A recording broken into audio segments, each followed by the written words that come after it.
When you hear this news, is it just a software collapse, or do you suggest it's more than a software malfunction?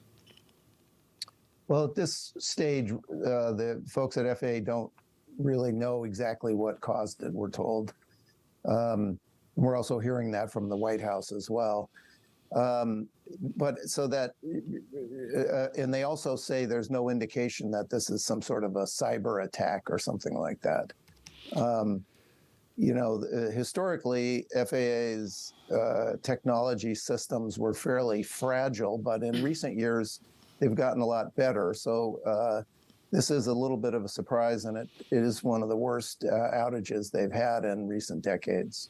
Their software, I mean, we talk about the Pentagon using Fortran cards, folks, IBM cards from another time and place into the modern age. Would you suggest that the budgeting and the software computer build at the FAA is modern, or is it dated? I would say it's largely modern. There was a time a decade or two ago when the FAA was using some rather old technology, and in their defense, they can't just turn off the system for a month and rebuild it. They have to keep it running, and all the functionality has to be at a super high level. But I would say, they have updated up and down their systems in the past 10, 20 years.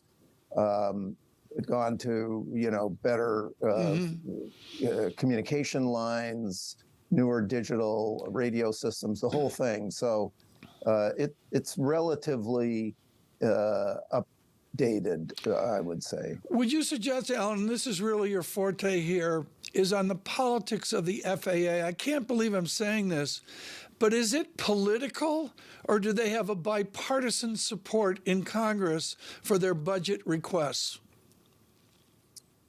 There are always,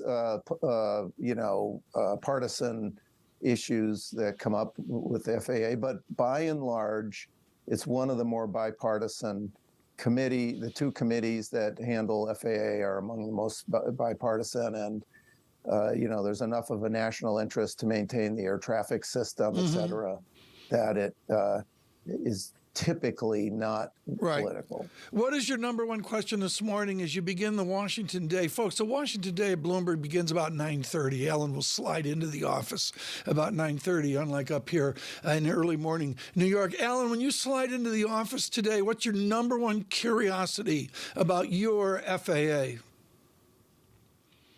Well, we're just trying to figure out what might have caused this. Is there an underlying flaw in the system? Was there a cyber attack? Though that doesn't appear to be the case. And then what the impacts are going to be. They're already talking about resuming service at some of the busier airports, as you mentioned earlier. This has been a huge impact this morning, but it could turn around pretty quickly and end up being less of a impact on travelers than the big meltdown we saw during Christmas.